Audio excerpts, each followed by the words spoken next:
Chapter 1.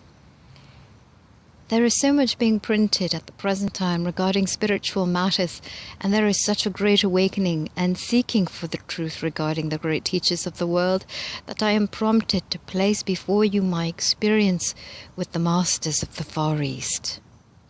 In this book I am not attempting to expound upon a new cult or religion.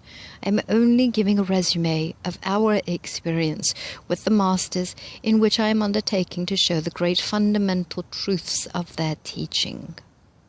These masters are scattered over a wide territory, and since our metaphysical research covered a large portion of India, Tibet, China, and Persia, no attempt to authenticate these experiences is made. There were 11 practical, scientifically trained men in our party. The greater part of our lives had been spent in research work. We had been accustomed to accept nothing unless it was fully verified, and we never took anything for granted. We went thoroughly skeptical and came away thoroughly convinced and converted, so much so that 3 of our number went back determined to stay until they are able to perform the works and live the life, just as these masters are living today. Those who so greatly assisted us in our work requested that their names be withheld in the event of our publishing the expedition's memoirs. I shall relate nothing but the facts as they happened, using, as nearly as possible, the words and expressions of the people I met and with whom I was thrown in daily contact during the expedition. It was one of the conditions of the agreement before taking up the work that we should at first accept as fact everything we witnessed, and no explanations should be demanded until we had gone into the work thoroughly, taken their lessons, lived and observed their daily lives. We were to accompany these masters, live their lives, and determine for ourselves.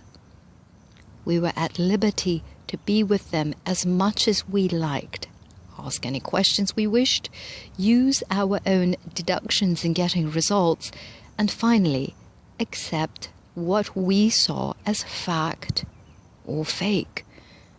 There was no effort at any time to influence our judgment in any way. They wished us to become thoroughly convinced before we gave credence to anything we saw or heard.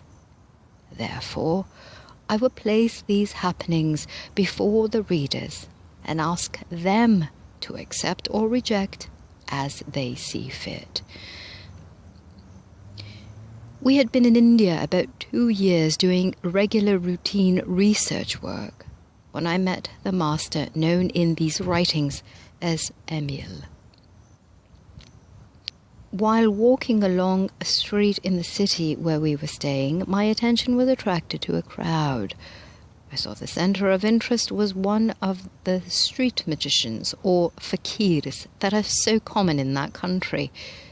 As I stood there, I noticed beside me an elderly man who was not of the same caste as those about him.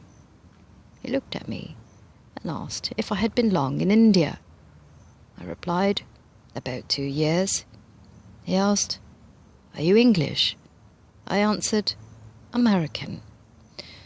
I was surprised and very much interested to find one who spoke English. I asked him what he thought of the performance then going on. He answered, "Oh, it is a common occurrence in India. These fellows are called fakirs, magicians and hypnotists.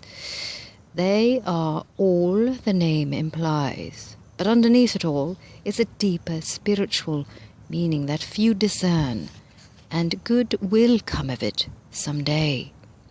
It is but the shadow of the thing from which it sprang. It has caused a great deal of comment, and those commenting upon it seem never to have reached the true meaning, for there certainly is a truth underneath it all.